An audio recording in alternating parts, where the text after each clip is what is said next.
Hello.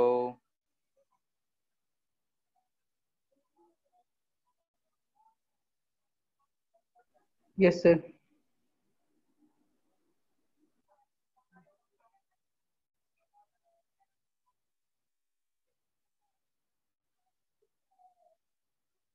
पिछले वाले में कोई दिक्कत?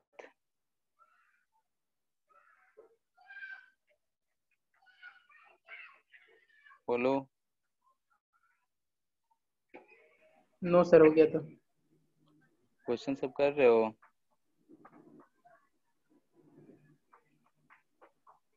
नहीं अभी। अभी क्या हो रहा है फिर? ठीक है, क्वेश्चंस करो। ये सारे चैप्टर जो हैं इजी चैप्टर हैं, बार बार बोल रहे हैं। फॉर्मूला याद करना है, न्यूमेरिकली अप्लाई करना है। जितने भी चैप्टर इधर के हैं न्यूक्लियर मॉडर्न फिजिक्स के सारे वैसे ही हैं। या फोटो इलेक्ट्रिक इफेक्ट हो, एक्सरे हो, एटॉमिक स्ट्रक्चर, न्यूक्लियर फिजिक्स, सब एक ही जैसे हैं। यानी कि कुछ ही थोड़ा बहुत गिने चुने कंसेप्ट हैं, गिने चुने फॉर्मूले हैं, फॉर्मूले रटा होना चाहिए और उसका एप्लीकेशन आना चाहिए। ठीक है, तो उसको क्वेश्चंस करोगे तो क्लियर हो जाएगा। तो नेक्स्ट देखते हैं हम लोग न्यूक्लियर फिजिक्स। नाम से ही हमको दिख रहा है कि हम लोग इससे पहले पढ़े थे एटॉमिक फिजिक्स, यानी कि एटॉमिक फिजिक्स में एटम ये सब के बारे में थोड़ा बहुत जानकारी लिए हम लोग। इस केस में न्यूक्लियस के बारे में कुछ जानेंगे। ठीक है, तो रदरफोर्ड का जो एक्सपेरिमेंट था, तो उनके एक्सपेरिमेंट से हमको पता चला था कि एटम जो होता है स्मॉलेस्ट यूनिट नहीं होता है, उससे भी छोटा कुछ चीज होता है न्यूक्लियस। तो लोगों के बीच में जागरूकता हुआ कि क्या न्यूक्लियस किस चीज से बना होगा, सबसे छोटा न्यूक्लियस ये कि उससे भी छोटा कुछ है। ठीक है, तो उस चीज के बारे में चर्चा है ये कि न्यूक्लियस में क्या क्या होता है, कैसे रहता है, किस एनर्जी से बाइंडेड होता है, वो सब चीजें इसमें हम लोग देखेंगे। और उसके बाद न्यूक्लियस का रिएक्शन कैसे होगा, रिएक्शन होगा तो क्या एनर्जी मिलेगा, कैसे एनर्जी बनता है, वो सब चीजें न्यूक्लियर एनर्जी में हम लोग देखेंगे। तो फिलहाल अगर हम लोग जानते हैं कि बेसिक बेसिक बातें हैं कि अगर हमारे पास कोई एक न्यूक्लियस है, तो अगर कोई भी एटम होता है हमारे पास, जैसे कि हाइड्रोजन का ही बात करें, तो हाइड्रोजन एटम है तो H2 से लिखते हैं हम लोग। तो किस तरीके से अगर हम रिप्रेजेंट करते हैं, तो उसी से डायरेक्ट शुरू करते हैं। अगर हमको कोई भी एटम एक्स है, तो यहाँ पे हम लोग Z लिखा हुआ मिलता है, यहाँ पे A लिखा हुआ मिलता है, या फिर ठीक है, रिप्रेजेंटेशन पहले देख रहे हैं, उसके बाद देखेंगे न्यूक्लियस के अंदर क्या क्या होगा। तो अगर हमको किसी भी एलिमेंट या मेटल को, अगर हमको किसी भी एलिमेंट को रिप्रेजेंट करना हो, तो हम लोग ऐसे रिप्रेजेंट करते हैं। एक्स कोई एलिमेंट जिसका जो हम लोग फॉर्मूला लिखते हैं, हाइड्रोजन है तो H हो गया, हीलियम है तो He हो गया, कार्बन है तो C लिखते हैं। इसमें ये जो जेड नंबर रिप्रेजेंट करता है, इसको हम लोग बोलते हैं, जेड जो है इसको बोलते हैं हम लोग एटॉमिक नंबर। ठीक है, that is equal to number of protons in nuclei. ठीक है, न्यूक्लियाई में कितने प्रोटॉन्स उसके बराबर है। अगर जो अनचार्ज सेल है, यानी कि जो अगर एटम का बात करें और वो एटम जो है स्टेबल है, उस केस में देखें तो नंबर ऑफ प्रोटॉन जो होता है नंबर ऑफ इलेक्ट्रॉन्स के बराबर भी होता है। क्योंकि अगर हम एटम को न्यूट्रल माने, तो जितने नंबर ऑफ प्रोटॉन्स होते हैं उतने ही नंबर ऑफ इलेक्ट्रॉन्स रिवॉल्व करते हैं उस न्यूक्लियस के अराउंड में। एटॉमिक नंबर के इलेक्ट्रॉन्स के टर्म में भी बोल सकते हैं, लेकिन चूंकि आयोनाइज हो जाता है जब एटम, तो कुछ इलेक्ट्रॉन्स उस पे से निकल जाते हैं, कुछ इलेक्ट्रॉन्स को ऐड करना पड़ता है, उस केस में नंबर ऑफ इलेक्ट्रॉन्स चेंज हो जाते हैं। इसलिए हम इसको नंबर ऑफ प्रोटॉन्स के टर्म में ही लिखें। ए जो लिखा हुआ है इसको बोलते हैं एटॉमिक मास रिप्रेजेंट करता है, या फिर सिंपली मास नंबर बोलते हैं। ठीक है, मोस्ट कॉमन नेम जो है मास नंबर है। ठीक है, ए को अगर हम लोग बोल रहे हैं तो मास नंबर, और ये क्या रिप्रेजेंट करता है, तो number of nuclei, number of nucleons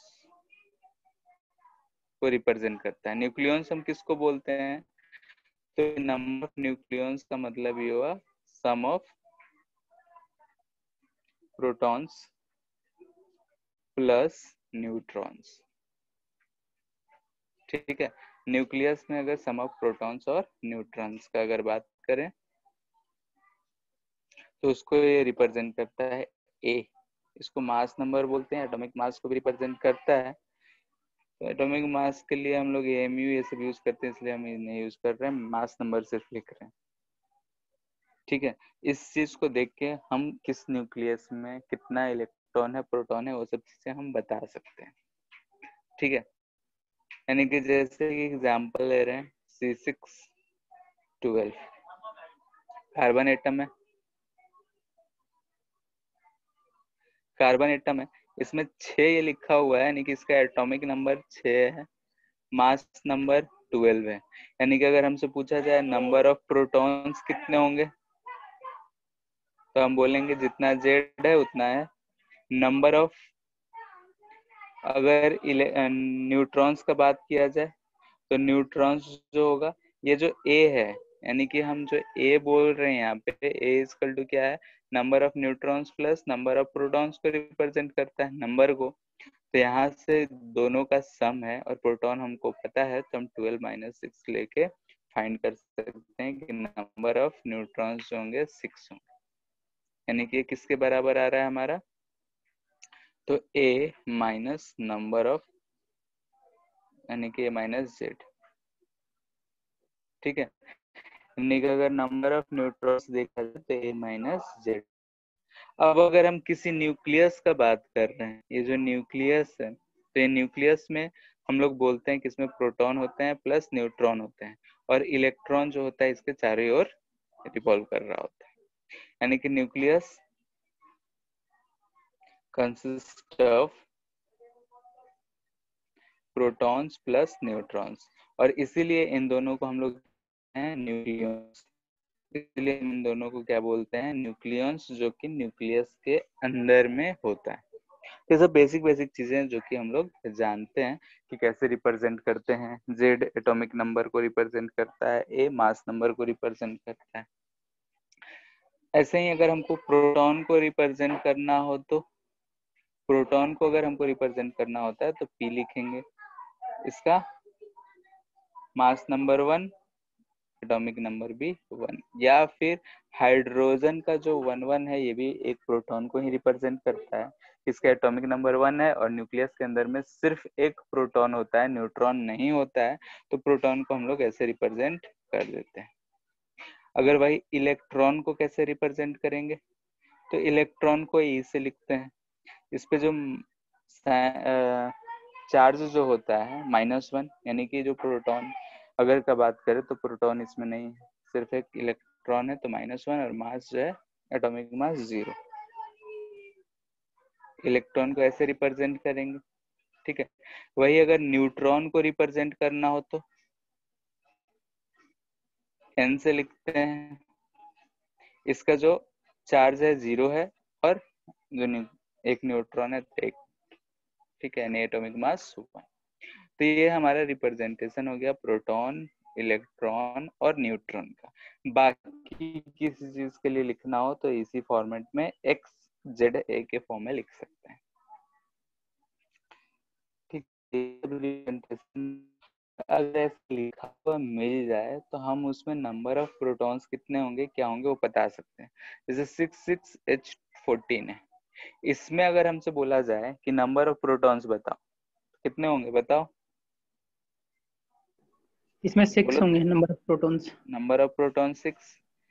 हाँ अगर न्यूट्रल है तो नंबर ऑफ इलेक्ट्रॉन भी क्या होगा, 6 ही होगा। होगा, ठीक है, और अगर नंबर ऑफ न्यूट्रॉन्स पूछे तो 8 होगा।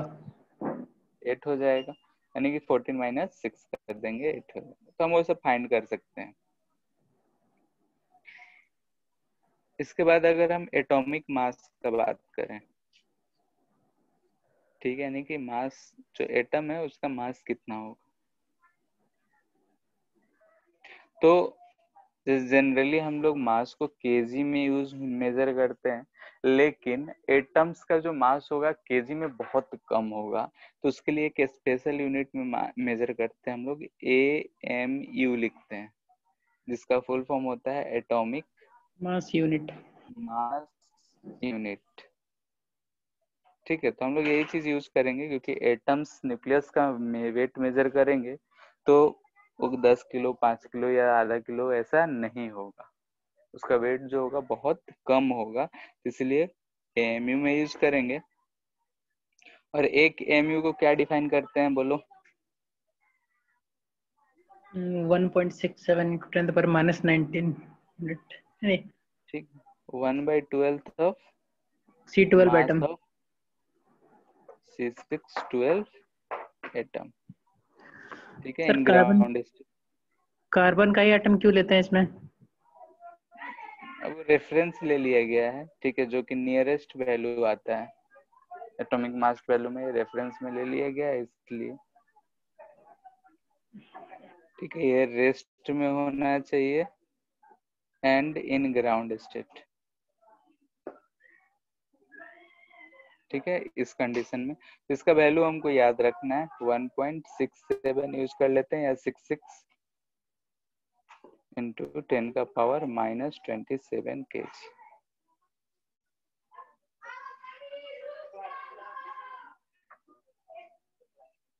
ठीक है, इस चीज को हमको याद रखना है, क्योंकि ये चीज यूज करना है। इलेक्ट्रॉन पे चार्ज अगर देखे तो 1.19, चलो हम लिख ही देते हैं, लेकिन इस क्वेश्चन में क्या रहता है, इलेक्ट्रॉन है तो इसका चार्ज जो होगा वो -1.6 इंटू 10⁻⁻19 कूलम। मास कितना होता है बताओ, 10⁻31 kg। 1 kg। अगर प्रोटॉन का बात करें तो तो चार्ज उतना ही होता है पॉजिटिव में।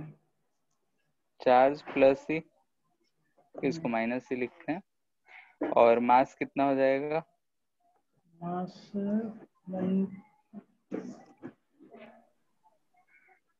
न्यूट्रॉनिक कितना होता है? नहीं, 1.67 ऐसे कुछ, -21 के -27 kg होता है। 1.67 इंटू, ठीक है, 10⁻। 6722623 इंटू 10⁻⁻27 kg। kg।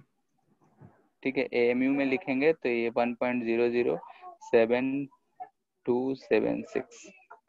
ठीक है, इस चैप्टर में ये हम लोग, ठीक है, 1 यूज नहीं करेंगे, इतना तक जाता है। क्वेश्चंस में मोस्टली में या तो एग्जाम होता है तो उसको शुरू में ही दिया रहेगा, या फिर क्वेश्चन में दिया रहता है। इसका चार्ज जो कितना होगा न्यूट्रॉन का, 0। अगर मास लिखेंगे तो अप्रोक्सीमेटली प्रोटॉन के बराबर ही होता है, लेकिन 1.674929 इंटू 10⁻⁻27 kg, यानी कि इससे थोड़ा सा ज्यादा होता है, 4929 है या 2623 है। इसको AMU में लिखते हैं तो 1.008665 AMU। ठीक है, इसको ध्यान में रखना है।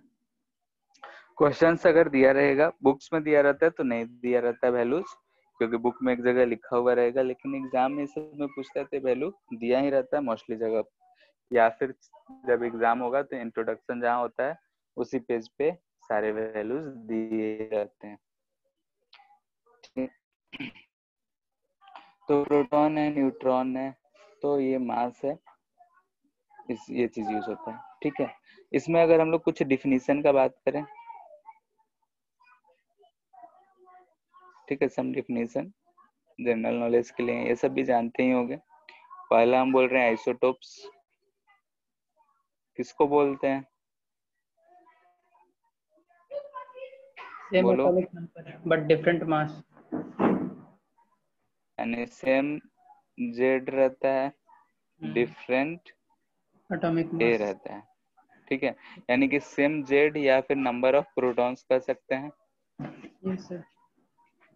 और इसमें नंबर ऑफ न्यूक्लियॉन्स, न्यूक्लियॉन्स यानी प्रोटॉन सेम है तो डिफरेंट न्यूट्रॉन्स होंगे। एग्जाम्पल में C611, C612, C614 C613। Second isotones, same number of neutrons होता है लेकिन इसमें। सेम न्यूट्रॉन्स, न्यूट्रॉन्स का संख्या सेम होता है, लेकिन एटॉमिक नंबर डिफरेंट हो सकता है। Different Z. न्यूट्रॉन से में जेड डिफरेंट है, यानी कि नंबर ऑफ प्रोटॉन्स जो है वो डिफरेंट है, क्योंकि हम लोग जानते हैं A इक्वल टू होता है number of neutrons equal to neutrons जो होता है A माइनस जेड होता है, ठीक है। और जेड क्या है, नंबर ऑफ प्रोटॉन्स को रिप्रेजेंट करता है। तो हम न्यूट्रॉन्स को अगर फिक्स कर दिए, ठीक है, और जेड को चेंज कर रहे हैं, यानी कि हम यहाँ पे नंबर ऑफ प्रोटॉन्स को चेंज कर रहे हैं। नंबर ऑफ प्रोटॉन्स चेंज हो रहा है तो ए भी चेंज हो रहा होगा। तो एग्जाम्पल में अगर लिखें 614 N715 C816 F917, ये सब होते हैं आइसोटोन्स। सब में अगर नंबर ऑफ डिफरेंस देख लो, 17 माइनस 9 8, 16 माइनस 8 8, 15 माइनस 7 8, 14 माइनस 6, यानी कि इसमें जो होता है ये A माइनस जेड जो होगा वो फिक्स रहेगा। थर्ड हम लोग C816 कुछ होता है क्या? क्या C816 कुछ होता है क्या? होता है, ठीक है, बहुत ही अनस्टेबल है, फॉर्म करता है, ज्यादा इसके बारे में हम लोग नहीं पढ़ते हैं। बाकी ये सब फॉर्म तो केमिस्ट्री में ज्यादा यूज होता होगा, हम लोग को तो यूज भी नहीं है, बस डिफिनेशन लिख रहे हैं। अगर फॉर्म करता होगा तो ऐसा होगा, लेकिन हमको भी पता नहीं है, एग्जाम्पल दिया हुआ था तो ले लिए, ठीक है। आइसोबार्स, इसमें क्या होता है बोलो। Same atomic number but different mass number. A जो होगा ये सेम होगा, लेकिन जेड जो होगा ये डिफरेंट, डिफरेंट। ठीक है। इसके लिए एग्जाम्पल लिखें तो आर्गन C616, ठीक है, N716 O816, ठीक है। सब में ऊपर सेम सेम दिख रहे हैं, नीचे वेरी कर रहा है। फिर कार्बन का कैल्शियम का कितना भी आइसोटोप होता है? मेनली तो हम लोग 3 ही पढ़ते हैं, 12 13 14, ठीक है, लेकिन आइसोबार 6 16 17 तक भी जाता है। ठीक है। कैल्शियम नहीं, हाँ क्या बोलते हैं, पोटेशियम और कैल्शियम में भी शायद कुछ आइसोबार्स फॉर्म करता है, ध्यान नहीं हमको। एक आर्गन 40 और कैल्शियम 40 होता है। आर्गन 40 और कैल्शियम 40, ठीक है, ऐसा ही कुछ होता है। मेन है कि आइसोबार है तो ए सेम रहेगा, जेड चेंज होगा, कुछ भी दिया रहे, ठीक है।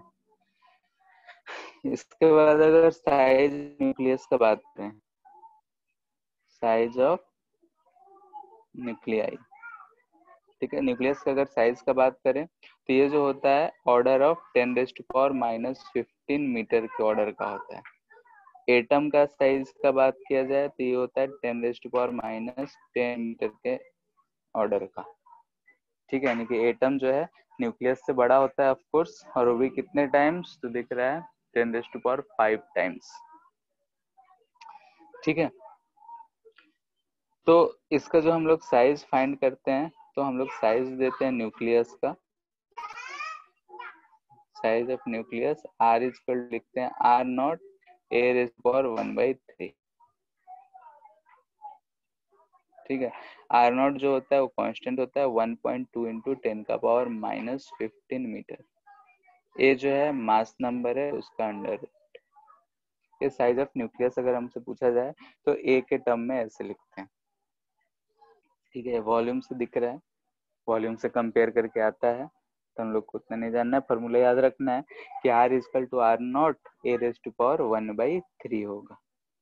ए यहाँ पे मास नंबर है, R nought fix constant value है जिसका वैल्यू 1.2 इंटू 10⁻⁻15 मीटर होता है। अगर हम न्यूक्लियर डेंसिटी का बात करें, ठीक है, न्यूक्लियर का डेंसिटी, तो हम जानते हैं डेंसिटी जो होता है मास अपॉन वॉल्यूम होता है। ठीक है, तो फाइंड करो मास अपॉन वॉल्यूम क्या आएगा।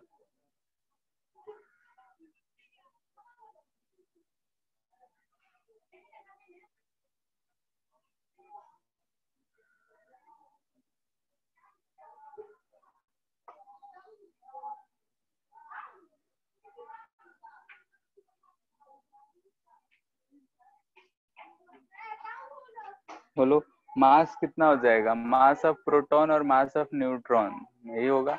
दोनों को जोड़ेंगे तो मास ऑफ जो हमारा क्या बोलते हैं न्यूक्लियस आ जाएगा। तो टोटल नंबर ऑफ न्यूक्लियॉन्स होंगे ए, तो ए into mass of proton plus mass of neutron, जितने नंबर हैं ये ए हो गया। अब मान लेते हैं मास ऑफ प्रोटॉन और न्यूट्रॉन दोनों लगभग सेम है तो एम मान ले रहे हैं, तो A into M divided by volume. Volume अगर लिखेंगे तो क्या आएगा, स्फेरिकल मानते हैं तो 4/3 पाई आर क्यू, तो आर क्यू लिखेंगे तो ये क्या हो जाएगा आर नॉट क्यूब इंटू ए। ठीक है, तो ए से ए गया, ये हमको मिल रहा है 3m/4 पाई आर नॉट का क्यूब। m जो है यहाँ पे हमने क्या बोला है, m equal to mass of proton, जो कि हम मास ऑफ न्यूट्रॉन के बराबर माने हैं, लगभग सेम माने हैं कैलकुलेट करने। तो ये जो होगा ये भी कांस्टेंट होगा, आर भी कांस्टेंट है, तो हमको डेंसिटी दिख रहा है कि ये कांस्टेंट है। ठीक है, यानी कि ये जो है किसी चीज पे ना जेड पे डिपेंड कर रहा है ना ए पे डिपेंड कर रहा है। यानी कि हमसे कोई भी एलिमेंट का न्यूक्लियस का डेंसिटी पूछेगा तो कांस्टेंट आएगा। ठीक है, कोई सा भी न्यूक्लियस दे दे, इसका वैल्यू जो होगा कांस्टेंट होगा। और ये सॉल्व करके लगभग 2.3 इंटू 10⁻17 kg पर मीटर क्यूब आता है। ठीक है, यानी कि डेंसिटी अगर देखो तो वाटर का डेंसिटी जो होता है हम लिखते हैं 1000 kg पर मीटर क्यूब, ये उससे 10⁻14 टाइम्स ज्यादा है। ठीक है, ये जो है उससे 10⁻14 टाइम्स बहुत बड़ा क्वांटिटी होता है। यानी कि ये जो न्यूक्लियर है उसका डेंसिटी जो है बहुत हाई डेंसिटी है। इसका दिख रहा है, वाटर का होता है 10⁻3 kg पर मीटर क्यूब, इसके कंपैरिजन में 10⁻14 टाइम्स ग्रेटर है। ठीक है, तो ये डेंसिटी जो होता है न्यूक्लियर का कांस्टेंट होता है, किसी भी न्यूक्लियस के लिए फाइंड कर रहे हैं तो सेम ही आता है। इतना 2.3 इंटू 10⁻17 kg पर। तो ये फॉर्मूले पे बेस्ट क्वेश्चंस आते हैं। R equal to R nought A raise to power 1/3 पे बोलेगा कि जर्मेनियम है उसका फाइंड करो रेडियस।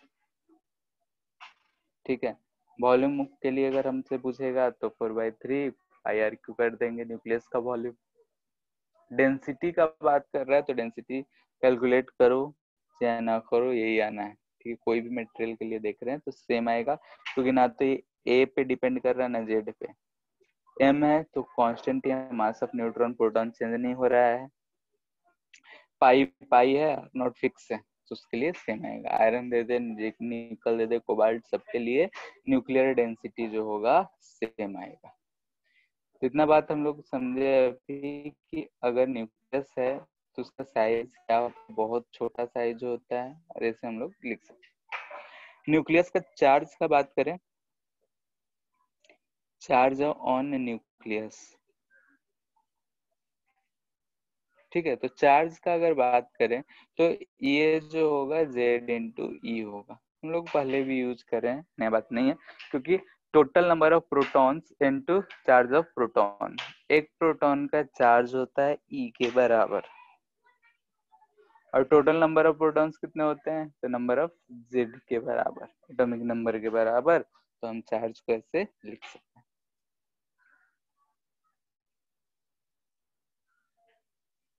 ठीक है। इतना बाद में अगर कोई दिक्कत है तो पूछो, बेसिक बेसिक चीज ही है, ठीक है। एटम को अगर रिप्रेजेंट कैसे करेंगे, मास कैसे मेजर होगा, डेंसिटी क्या होगा, नहीं है, आगे देखते हैं।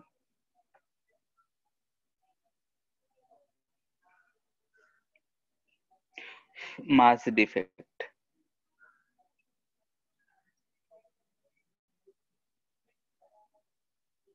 ठीक है। मास डिफेक्ट किसको कहते हैं, तो जैसे कि अगर हम मान लेते हैं कोई भी एक्स न्यूक्लियाई है, कोई भी एक्स जेड है, न्यूक्लियाई है, लेट, ठीक है, ये हमारे पास है। तो इसमें जो है न्यूक्लियस का अगर बात करें, इसका अगर न्यूक्लियस का बात कर रहे हैं, तो न्यूक्लियस है ये, तो इस न्यूक्लियस में हमको दिख रहा है कैसे छोटे छोटे प्रोटॉन्स और न्यूट्रॉन्स ऐसे भरे पड़े होंगे, ठीक है। ये जो है न्यूट्रॉन्स प्लस प्रोटॉन्स है, ठीक है। तो अगर हम इस न्यूक्लियाई, इस एटम का बात कर रहे हैं, टोटल एटम है, तो या हम न्यूक्लियस का बात कर रहे हैं, तो इसका जो अगर हम मास कैलकुलेट करेंगे तो क्या आना चाहिए, तो मास of proton plus mass of neutron total, तो Z है, तो अगर हम इसको लिखेंगे तो क्या लिखेंगे,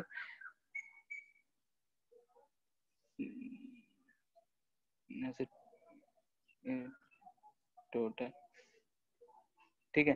तो कैसे लिखेंगे, तो टोटल नंबर ऑफ प्रोटॉन कितने हैं, Z into mass of proton, plus neutron कितने हैं, तो A minus Z mass of neutron. तो ये जो आ जाएगा मास कैलकुलेटेड, या फिर बोल सकते हैं एक्सपेक्टेड, ठीक है। मास एक्सपेक्टेड बोलो या फिर कैलकुलेटेड बोलो, इतना मास होना चाहिए। लेकिन जब हम इसको ऑब्जर्व करते हैं, यानी कि एक्सपेरिमेंटल मास का अगर बात करें, मास ऑब्जर्व्ड, तो मास ऑब्जर्व्ड अगर फाइंड कर रहे हैं तो बोल रहे हैं कि मास ऑफ एक्स एटम माइनस इसमें से मास, जितने भी नंबर ऑफ इलेक्ट्रॉन थे उसके मास को हम सब्ट्रैक्ट कर दिए, ठीक है। मास जो ऑब्जर्व्ड होता है, तो जितने भी इलेक्ट्रॉन्स थे मास ऑफ एटम, उसमें से इलेक्ट्रॉन का मास हम सब्ट्रैक्ट कर दिए। कभी कभी इसको mx ही लिख देते हैं, तो इसको हम बोल रहे हैं mass of observed MO, mass expected को हम लिखेंगे ME। तो डेल्टा मास, ये पाया गया कि ये जो मास ऑब्जर्व्ड है, यानी कि एक्चुअली में जो मास आया, इस कैलकुलेटेड वैल्यू से कम आया, तो देयर इज डिफरेंस इन मास, ठीक है। इन दोनों मास में डिफरेंस, दोनों चीज हम न्यूक्लियस के ही मास को हम लोग फाइंड कर रहे हैं। तो न्यूट्रॉन होते हैं, प्रोटॉन होते हैं, टोटल न्यूट्रॉन प्रोटॉन को हम फाइंड कर लिए, ये ऑब्जर्व्ड फाइंड किए।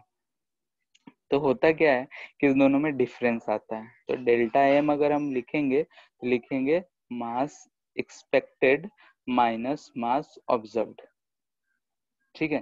तो ये चीज आता है, कुछ वैल्यू आता है, तो इस चीज को हम लोग बोलते हैं मास डिफेक्ट। तो इसको हम क्या लिख सकते हैं, Z M P plus A minus Z mass of neutron, ये मास एक्सपेक्टेड हो गया, minus mass observed, mass of X atom, ये क्या है एटम मास, और ये मास ऑफ इलेक्ट्रॉन को हम इसमें से सब्ट्रैक्ट करते हैं। ठीक है, तो इस चीज को हम लोग बोलते हैं डेल्टा एम, और यही जो डिफरेंस आ रहा है मास में, इसको बोलते हैं हम लोग मास डिफेक्ट। ठीक है, तो मास डिफेक्ट इज, तो it is difference in mass of nucleus when theoretically calculated and observed।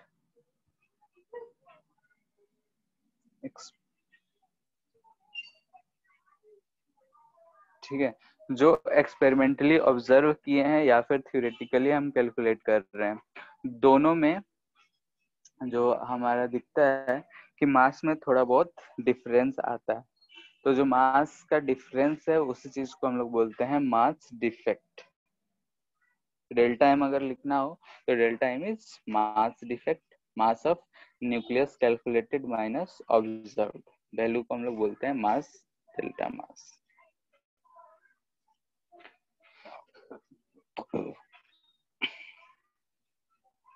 ठीक है, तो अगर हम लोग देखा जाए तो ये डेल्टा मास डिफरेंस हो क्यों रहा है, तो उसके लिए बाइंडिंग एनर्जी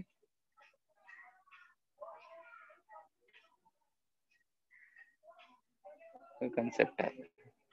ठीक है, जैसे अगर हम बोल रहे हैं कि यह हमारा न्यूक्लियस है, इसमें छोटे छोटे जो है न्यूट्रॉन्स प्रोटॉन्स ऐसे पड़े हैं इसमें।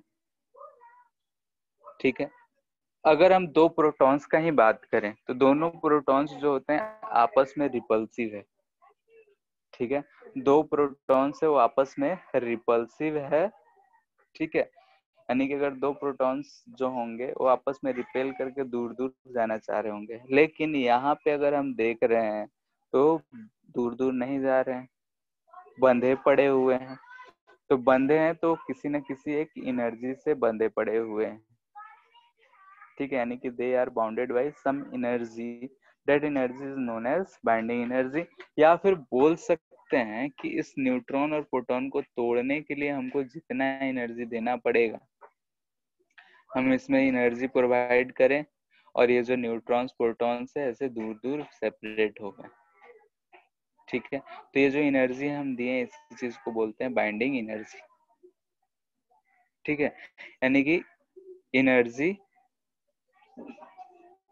required to break the nuclei। ठीक है, मिनिमम एनर्जी जितना रिक्वायर्ड होगा उसको हम लोग बोलते हैं बाइंडिंग एनर्जी। जितने एनर्जी से वो बाइंडेड है इतना ही एनर्जी हमको अगर तोड़ना है तो मिलेगा, जब हम उसको बनाएंगे तो इतना ही एनर्जी हमको देना पड़ेगा, मिलेगा। ठीक है, तो यहाँ पे क्या है कि इसका जो हम फाइंड कर रहे थे तो ये मास ऑब्जर्व्ड और यहाँ पे मास कैलकुलेटेड, जितने भी नंबर थे इससे कैलकुलेटेड, तो ये जो ज्यादा आ गया मास ऑफ ऑब्जर्व्ड। ठीक है, तो थोड़ा सा मास में डिफरेंस आया, वो डिफरेंस कहाँ गया, तो इस एनर्जी में गया, तो यहाँ से हम लोग बोलते हैं मास एनर्जी।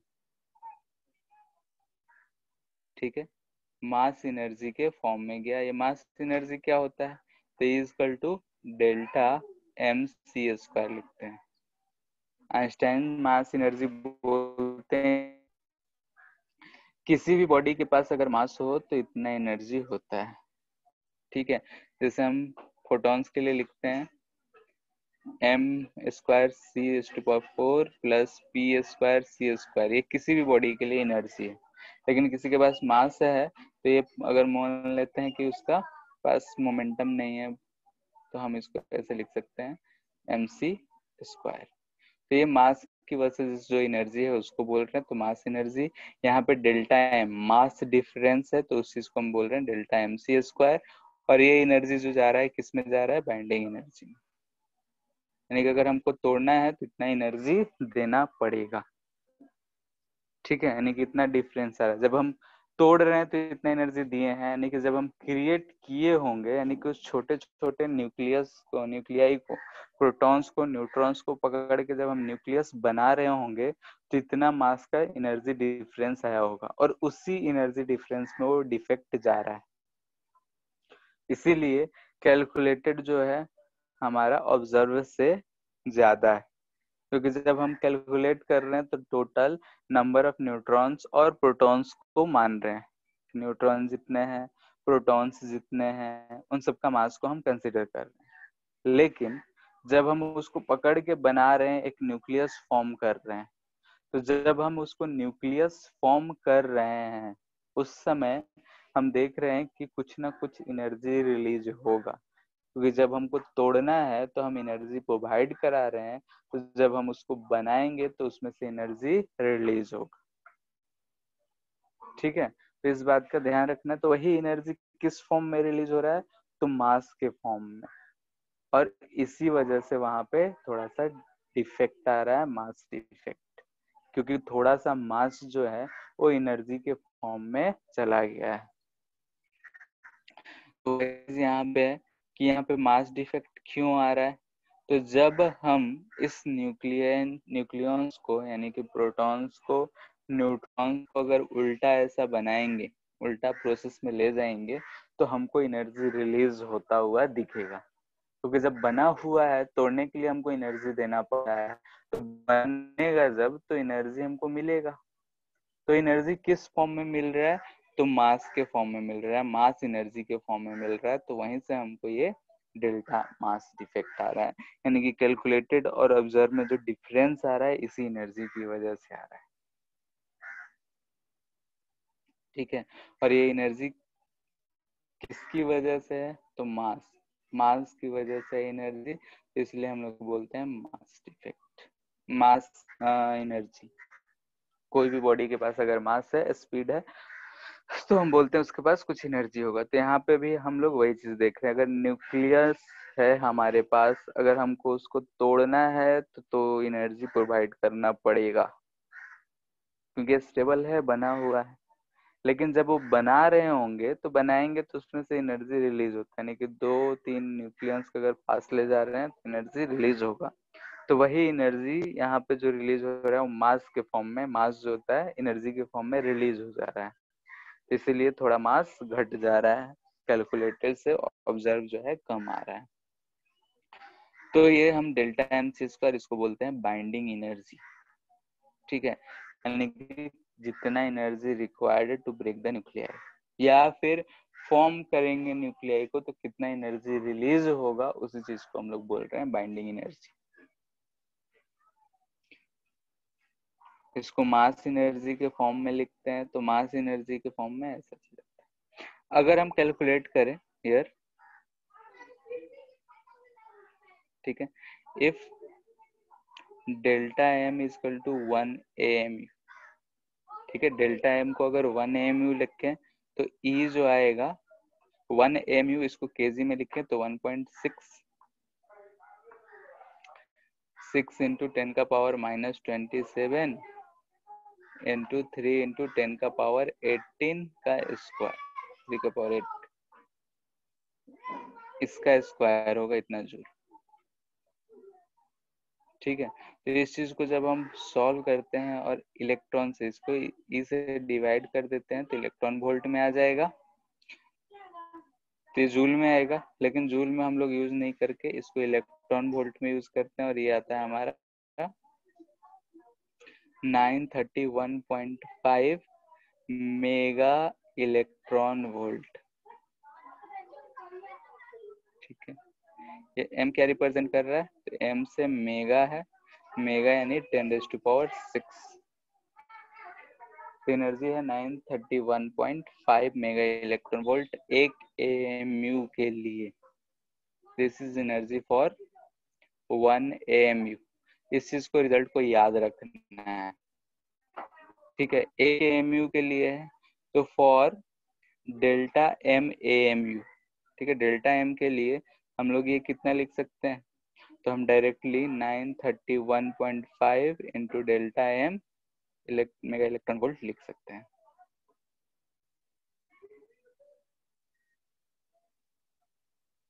ठीक है, तो इस चीज को याद रखना है। ये जूल में है, इलेक्ट्रॉन वोल्ट में डिवाइड करने के लिए ई से डिवाइड करेंगे, यानी 1.6 से डिवाइड मल्टीपल करेंगे तो ये मेगा इलेक्ट्रॉन वोल्ट में आ जाएगा। तो इस पहलू को याद रखना है। ये किसके लिए है? एक एएमयू के लिए। तो डेल्टा एम एएमयू के लिए हमको फाइंड करना होगा, तो हम इसी फॉर्म में फाइंड करेंगे एनर्जी, जूल के फॉर्म में फाइंड नहीं करेंगे। तो हर जगह हम सी स्क्वायर से मल्टीपल करते फिरे नहीं, डायरेक्ट 931.5 मेगा इलेक्ट्रॉन वोल्ट से मल्टीपल कर देंगे हम लोग डेल्टा एम में। ठीक है, तो ये जो एनर्जी आ रहा है एक एएमयू के डिफरेंस के लिए इतना आता है, लेकिन अगर ज्यादा डिफरेंस रहेगा, ज्यादा मास डिफेक्ट होगा, कम होगा, तो उसके लिए अलग अलग वैल्यू आएगी।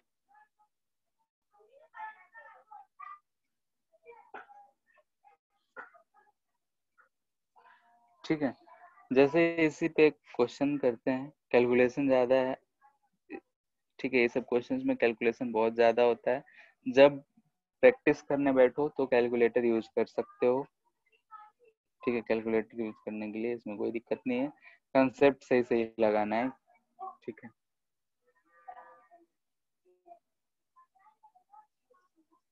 सर एग्जाम में कैसे यूज करेंगे? एग्जाम में नहीं करोगे, मतलब प्रोसेस सही रहेगा तो वहां कर सकते हो कैलकुलेशन। ठीक है, जैसे कि हो गया एक ही टाइप के 10 क्वेश्चन यहाँ पे करोगे।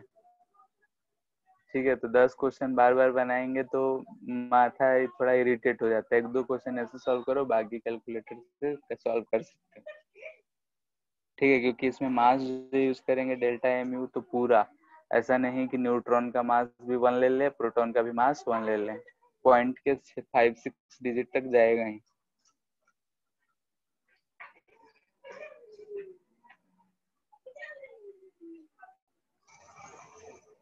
जैसे क्वेश्चन कर रहे हैं,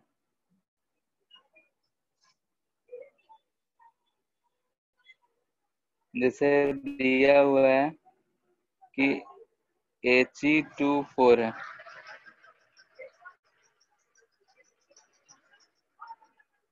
ठीक है, He2 4 है, हीलियम एटम है। इसका एटॉमिक मास है 4.0026 यूनिट। H11 है, इसका एटॉमिक मास है 1.0078 यूनिट। बोल रहा है कि find binding energy of helium atom.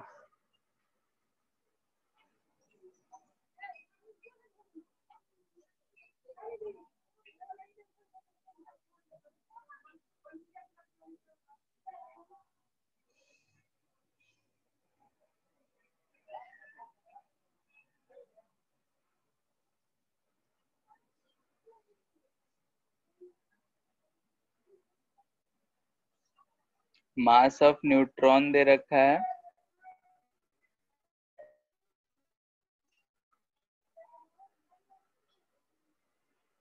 1.0087 unit.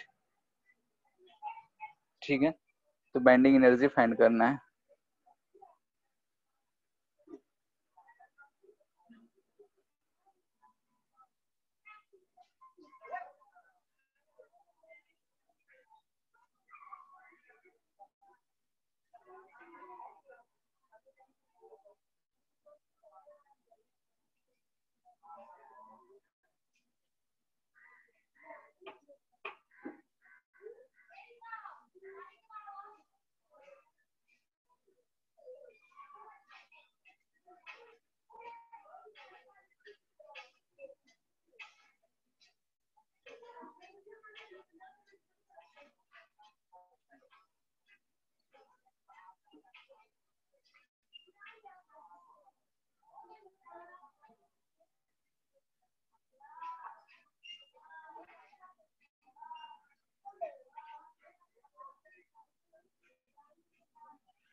ये चीज जो हाइड्रोजन एटम दे रखा है और कुछ नहीं, मास ऑफ प्रोटॉन दे रखा है।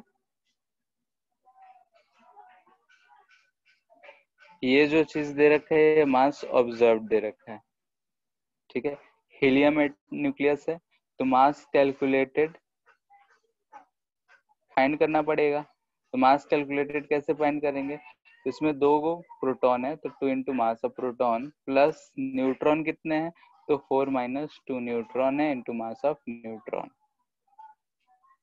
ये हो जाएगा 2 इंटू 1.0078 तो ऐसे लिख लेते हैं प्लस 1.0087।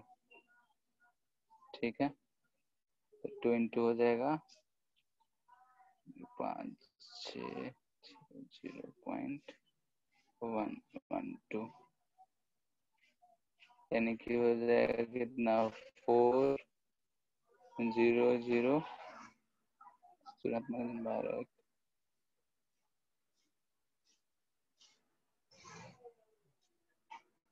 इतना ही आ रहा है। ठीक है, ये कैलकुलेटेड इतना है और ऑब्जर्व्ड कितना है ये, तो डेल्टा एम कितना हो जाएगा? Delta M equal to 4.0130 minus 4.0026 subtract कर लो तो वैल्यू आ जाएगा हमारा 4010.0। ठीक है, डेल्टा एम हमारा इतना आ गया। अब बाइंडिंग एनर्जी अगर हमसे पूछा जा रहा है तो बाइंडिंग एनर्जी लिखेंगे डेल्टा एम इंटू सी स्क्वायर, लेकिन मेगा इलेक्ट्रॉन वोल्ट में तो 931.5 इंटू 0.0104 मेगा इलेक्ट्रॉन वोल्ट। अभी इसको मल्टीपल करना है जो भी वैल्यू आ जाए। ठीक है, तो कैलकुलेशन में हमको ऐसे कैलकुलेशन करने पड़ेंगे। तो कैलकुलेटेड मास कैसे निकाले? जैसे टोटल अगर हीलियम एटम है तो ये 2 4 है, इसमें नंबर ऑफ प्रोटॉन्स कितने हैं 2, नंबर ऑफ न्यूट्रॉन्स कितने हैं 4 माइनस 2 2।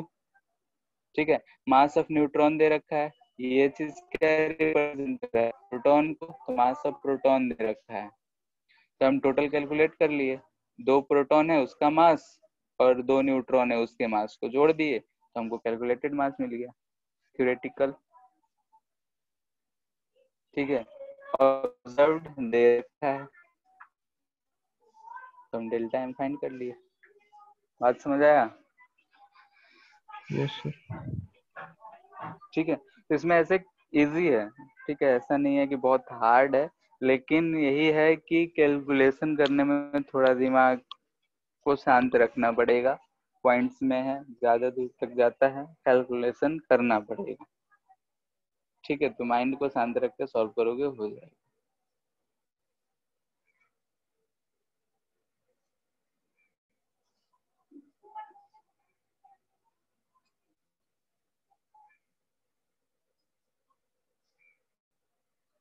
ठीक है, ऐसे से बहुत सवाल मिलेंगे, कभी न्यूट्रॉन देगा, कभी कुछ न्यूक्लियर देगा, कभी कुछ देगा, सबका बाइंडिंग एनर्जी हमसे पूछेगा तो हम लोग फाइंड कर सकते हैं। कैलकुलेशन ऐसे नहीं करना पड़ेगा।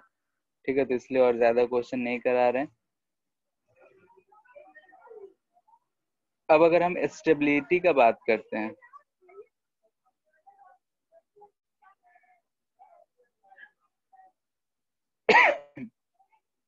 तो देखा ये गया, ऑब्जर्व ये किया गया कि अगर बाइंडिंग एनर्जी है, ठीक है, तो बाइंडिंग एनर्जी का अगर हम ऑब्जर्वेशंस देख रहे हैं तो अगर हम बाइंडिंग एनर्जी जिसका ज्यादा होगा, हमको ऐसा दिख रहा है कि उसको तोड़ने में हमको कम मेहनत लगेगा।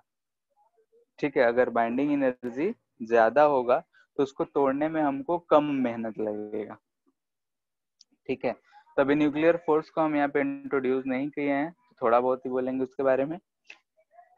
तो अगर हमको दिख रहा है कि अगर हम कभी भी किसी भी एटम का न्यूक्लियाई का बात कर रहे हैं तो बाइंडिंग एनर्जी कहने का मतलब ये हुआ उसको तोड़ने में कितना हमको एनर्जी देना पड़ेगा। जिसका बाइंडिंग एनर्जी ज्यादा होगा, किसी भी अगर कोई भी एटम इलेक्ट्रॉन का बात करते हैं, बाइंडिंग एनर्जी ज्यादा, हमको ज्यादा एनर्जी देना पड़ेगा। तो ऐसे हमको दिखता है कि वो उतना ही ज्यादा स्टेबल होगा। लेकिन होता क्या है कि जब हम बड़े एटम्स में जाते हैं, जब साइज बड़ा होने लगता है, ठीक है, तो उस समय उसमें नंबर ऑफ न्यूट्रॉन्स प्रोटॉन्स जो हो गया संख्या ज्यादा हो जाती है। तो ज्यादा हो जाता है तो प्रोटॉन्स की संख्या भी ज्यादा हो गई, तो अंदर में एक रिपल्सिव फोर्स ऐसे ही बढ़ रहा है।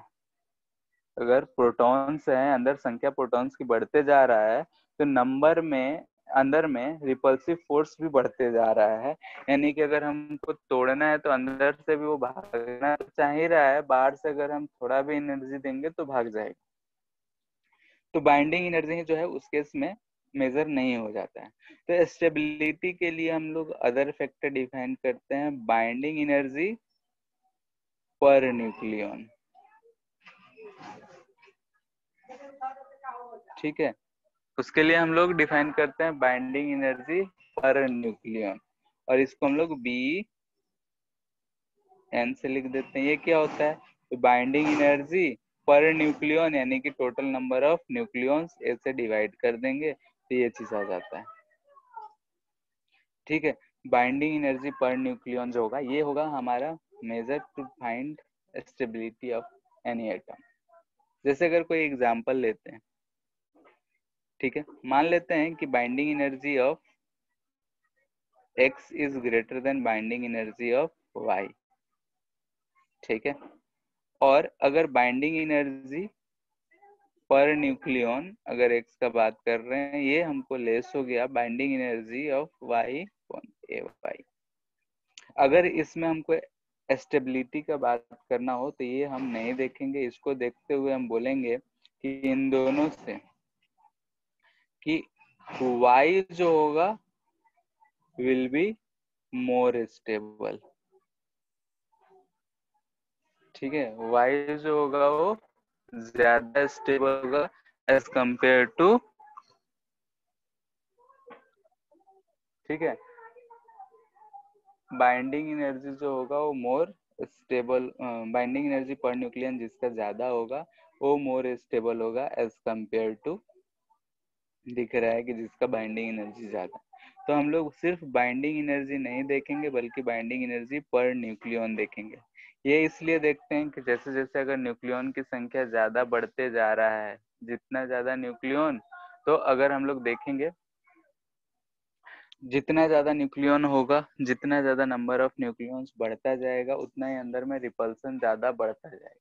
रिपल्सन बढ़ जाएगा तो उस समय बाइंडिंग एनर्जी ज्यादा कम रहेगा, उतना फर्क नहीं पड़ जाता। ठीक है, जैसे कि एक एग्जांपल और लेते हैं, डेल्टा ई ऑफ आयरन जो होता है वो होता है 492.8 मेगा इलेक्ट्रॉन वोल्ट, और डेल्टा ई ऑफ बिस्मथ जो होता है वो होता है 1640 मेगा इलेक्ट्रॉन वोल्ट। इस हिसाब से अगर हम बाइंडिंग एनर्जी को सिर्फ देखें तो बाइंडिंग एनर्जी को देखने से हमको पता चल रहा है कि जो है बिस्मथ ज्यादा स्टेबल होना चाहिए। लेकिन जो एटॉमिक नंबर का बात करते हैं तो आयरन का जो मास नंबर होता है 56 और बिस्मथ का जो मास नंबर होता है 209 होता है। ठीक है, तो अगर हम इसका बाइंडिंग एनर्जी पर न्यूक्लियन हम फाइंड करना चाहते हैं आयरन का, तो आयरन का जब फाइंड करते हैं तो 8.8 मेगा इलेक्ट्रॉन वोल्ट आता है, और वही बाइंडिंग एनर्जी पर न्यूक्लियन अगर हम बिस्मथ का फाइंड करना चाहते हैं तो बिस्मथ का ये आ जाता है 7.84 मेगा इलेक्ट्रॉन वोल्ट। ठीक है, और हम ऐसे भी जानते हैं कि आयरन जो होता है मस्ट स्टेबल एलिमेंट होता है, इसीलिए एबंडेंट में पाया जाता है। तो यहाँ से हम इसको देख के दिख रहा है कि आयरन जो होगा more stable then bismuth nuclei. ठीक है, stability of iron will be more greater than bismuth. तो कभी भी अगर हमको देखना हो तो हम लोग इस चीज को यूज करेंगे बाइंडिंग एनर्जी पढ़ने के लिए। अब वेरिएशन इसका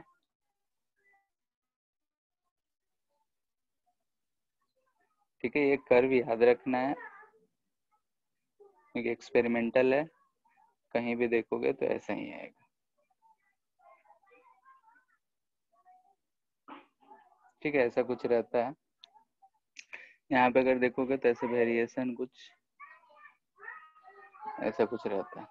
ठीक है, इधर हम बोल रहे हैं बाइंडिंग एनर्जी पर न्यूक्लियन है, और इधर नंबर ऑफ न्यूक्लियॉन्स है, यानी कि ए। ठीक है, इसके लिए अगर हम देखते हैं तो ऐसा अगर लिखा जाए तो हाइड्रोजन, फिर H13, ऐसे ही करते करते यहाँ पे आयरन आता है, इधर जिरकोनियम आता है, फिर एसएन आता है। ठीक है, आगे अगर चलते जाओगे तो बिस्मथ आएगा, और आगे जाएंगे तो यूरेनियम आता है। ठीक है, तो ये जो कर्व है यहाँ पे हमारा आयरन है, आयरन का 8.8 मेगा इलेक्ट्रॉन वोल्ट होता है। सबसे ज्यादा जो होता है आयरन का आता है, और इसलिए मोस्ट स्टेबल आयरन पाया जाता है। ठीक है, अगर देख रहे हैं इस कर्व के अनुसार तो जो हैवी न्यूक्लियस है जैसे यूरेनियम, बिस्मथ, ये सब, और बहुत ही लाइट न्यूक्लियाई है हाइड्रोजन, हीलियम, ये सब हाइड्रोजन। ठीक है, यहाँ पे बनता है, हीलियम इधर आता है। ठीक है, फिर नीचे जाता है, ऐसे ही चेंज होता है। तो कर्व में देखोगे तो यहाँ पे बहुत ही वेरिएशन टाइप का सबका लिखा हुआ मिलेगा, किसका कितना आता है। खैर, हम यहाँ पे देख रहे हैं कि अगर ऐसा वेरिएशन है तो इधर जो है हैवी मेटल है, हैवी एलिमेंट, और इधर जो है लाइट एलिमेंट, GST, और इधर जो है मीडियम साइज है। तो आयरन जो है मीडियम साइज है, उसका स्टेबिलिटी ज्यादा है, हैवी एलिमेंट है, उसका अगर बाइंडिंग एनर्जी पर न्यूक्लियन कम है, तो यहाँ पे हैवी एलिमेंट ये भी जो है स्टेबिलिटी गेन करना चाहता है, तो हैवी जो होगा टूट के स्टेबिलिटी गेन करेगा, और ये जूट के स्टेबिलिटी गेन करेगा। तो फॉर स्टेबिलिटी यहाँ पे देखेंगे तो फिजन होता है, और यहाँ पे देखेंगे तो फ्यूजन होगा। ठीक है, फॉर स्टेबिलिटी। तो ये कर्व हम लोग का ऐसा जाता है बाइंडिंग एनर्जी। अगर बाइंडिंग एनर्जी पर न्यूक्लियन जिसका ज्यादा होगा वो ज्यादा स्टेबल होगा। ठीक है, कर्व इस तरीके से जाता है। हैवी एलिमेंट्स देखते हैं तो लेस स्टेबल दिख रहा है, लाइट एलिमेंट भी लेस स्टेबल है। तो अपना स्टेबिलिटी गेन करने के लिए, स्टेबल जो हमें जाने के लिए, हैवी जो होता है टूट जाता है दो छोटे छोटे पार्ट्स में और स्टेबल हो जाता है, तो उसको हम लोग बोलते हैं फ्यूजन। और अगर एलिमेंट लाइट है तो जुट जाता है, और जुट के फिर मीडियम साइज बनाना चाहता है, तो उसको हम लोग बोलते हैं फ्यूजन। ठीक है, जिसको रेडियो एक्टिविटी में हम लोग इस चीज को पढ़ेंगे, उधर ही जा रहे हैं। यहाँ पे ऑब्जर्वेशंस, ठीक है, इस कर्व का ऑब्जर्वेशंस क्या क्या है। ठीक है, तो पहला आयरन जो है मोस्ट स्टेबल होता है। ठीक है, जिसका बाइंडिंग एनर्जी जो होता है पर न्यूक्लियाई 8.8 मेगा इलेक्ट्रॉन वोल्ट।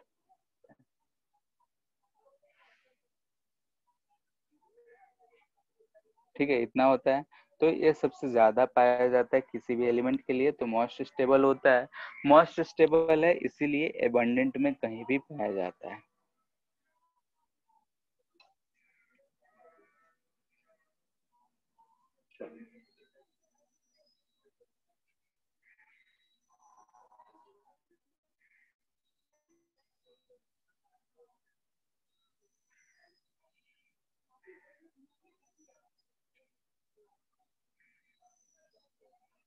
ठीक है, इन elements, heavy elements,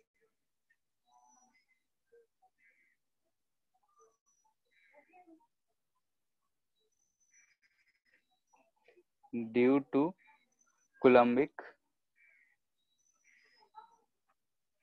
force, binding energy per nucleon या बाइंडिंग एनर्जी पर न्यूक्लियन का अगर बात कर रहे हैं, नंबर ऑफ इलेक्ट्रॉन्स जो है जितने ज्यादा हो जाते हैं, इसको रहने देते हैं अभी, इसको हम दूसरे तरीके से लिखाएंगे दूसरे कर्व में। ठीक है, सेकंड लिख रहे हैं कि आयरन जो मोस्ट है, हैवी एलिमेंट है, are less stable, this implies to gain stability it breaks into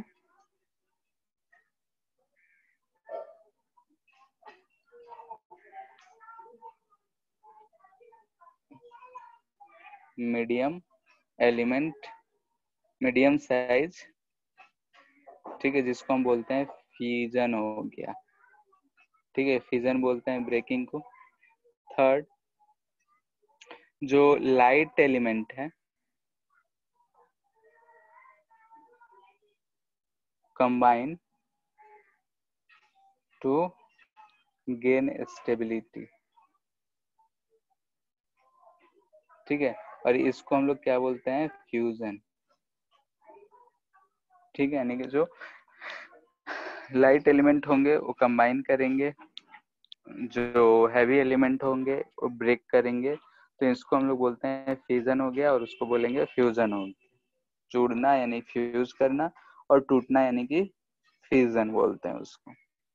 तो एक एक करके हम लोग इसको भी देखेंगे कि फ्यूजन कैसे होगा, क्या रिएक्शंस होते हैं उसमें, और फ्यूजन में क्या क्या रिएक्शन होते हैं। फ्यूजन के लिए छोटे छोटे एटम्स के लिए यानी हाइड्रोजन एटम्स को जोड़ने के लिए बहुत ज्यादा एनर्जी हमको लगता है, उससे एनर्जी रिलीज भी होता है बहुत ज्यादा, जो कि हाइड्रोजन बॉम्ब में यूज होता है। ठीक है, और फ्यूजन वाला केस जो है वो उसमें बहुत कम एनर्जी रिक्वायरमेंट होता है, तो फ्यूजन वाले केस को हम लोग देखेंगे आगे कि यूरेनियम है वो टूटेगा तो कैसे क्या होगा। ठीक है,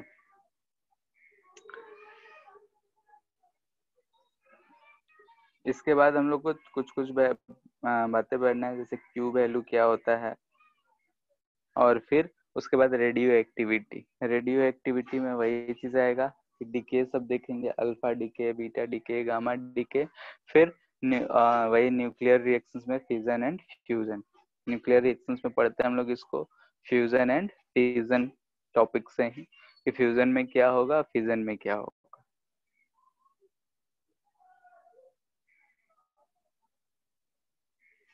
ठीक है, तो एक एक करके सारे डीकेस के बारे में पढ़ेंगे। और ये जो दिया हुआ है हमारा nuclear binding energy per nucleon, तो इसके बारे में 4-5 पॉइंट्स जो हैं वैल्यू के साथ साथ एनसीईआरटी में दे रखा है, तो उसको पढ़ना है जाके कि कैसे क्या चेंज आ रहा है। ठीक है, वही चीज है कि उसमें वैल्यूज दे रखा है, किसका वैल्यू एटॉमिक मास इतना है तो ये घट गया तो इसको टूटेगा, इतने 2 पार्ट में टूट रहा है तो स्टेबल है, मतलब वैल्यूज के साथ दे रखा है, तो उसको एक बार जाके पढ़ना है। ठीक है, तो ये है binding energy per nucleon, mass defect, size, ये सब चीजें हम लोगों ने देखा। इसके बाद हम लोग का छोटा छोटा पार्ट और बच गया है इस टॉपिक से, तो कैलकुलेशन वाले पार्ट में हम लोग को वही न्यूक्लियर फोर्स क्या होता है, न्यूक्लियर फोर्स जानने के बाद फिर रेडियो एक्टिविटी। ठीक है, तो रेडियो एक्टिविटी में पहले हम लोग alpha decay, beta decay, gamma decay, ये सब चीजें पढ़ेंगे, और उसके बाद फिर उसी में फर्स्ट ऑर्डर केमिकल काइनेटिक्स वाला पार्ट पढ़ेंगे, जिसको हम लोग फ्यूजन और फ्यूजन में पढ़ते हैं।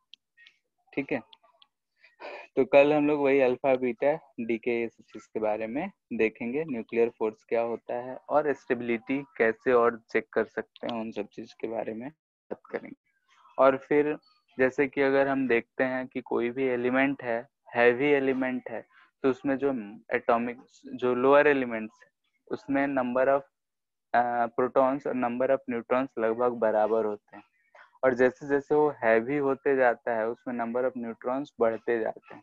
तो उसका रीजन क्या है, ये सारी चीजें हम लोग नेक्स्ट क्लास में डिस्कस करेंगे। ठीक है, आज इतना ही रहने दे रहे हैं। इस पे जाके एक बार एनसीईआरटी पढ़ना है, और फिलहाल बुकलेट से अभी क्वेश्चन नहीं दे रहे हैं इस चैप्टर का, पिछले वाले सब चैप्टर है उन्हीं सबको कंप्लीट करो, ये जब खत्म हो जाएगा तो एक ही बार करना। ठीक है, लेकिन एनसीईआरटी जाके जरूर पढ़ना है।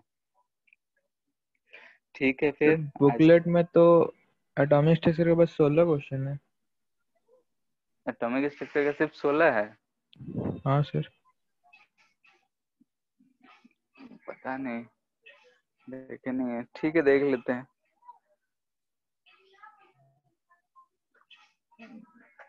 तो एटॉमिक स्ट्रक्चर में ज्यादा क्वेश्चन भी क्या है। ठीक है फिर भी न्यूमेरिकल ज्यादा बन सकता है। ठीक है, बाकी सब हो गया है। नहीं सर, सब अभी नहीं बनाए। ठीक है, तो जो कम है तो बना लो। और ये एचसी वर्मा बनाते हो क्या? नहीं हम्म, सर। बुकलेट के अलावा और कोई? नहीं सर, अभी तो नहीं। ठीक है, तो कोई भी एक क्वेश्चन बैंक लेके पीछे का, जैसे कि बना लियो सारे बुकलेट्स, तो एक क्वेश्चन बैंक कोई भी अच्छा से लेके सॉल्व करना शुरू कर दो। ठीक है, सिलेबस सब खत्म हो ही रहा है। प्रैक्टिस के लिए चाहिए ना, प्रैक्टिस में तो क्वेश्चन ही करना होता है। तो कौन सा बुक ले ले? मेडिकल के लिए तो वही सुनते हैं कि जीआरबी वाला सही रहता है। डीसी पांडे का भी है, डीसी पांडे का भी मेडिकल वाला लेना। ठीक है, कोई भी एक, ऐसा नहीं कि 4-5 किताब लेना है, कोई भी एक क्वेश्चन बैंक लेना है। ठीक है, जिसमें सब क्वेश्चंस दिया हो। और ये प्रीवियस ईयर वाला बना रहे हो? हाँ सर। प्रीवियस ईयर तो बनाते ही रहो। और कोई भी एक क्वेश्चन बैंक। ठीक है, मेडिकल वाला देख के हम बता देंगे कौन सा लेना है। इंजीनियरिंग वाले में तो सिंगेज वाला अच्छा है। सर मेडिकल एनसीईआरटी में फिंगर टिप्स ले सकते हैं क्या? ले सकते हो, फिंगर टिप्स भी सही है। फिंगर टिप्स सही है, ठीक है, उसको भी ले सकते हो। लेकिन लेना तो कोई भी एक। ठीक है। ठीक है सर। ठीक है, ठीक है फिर।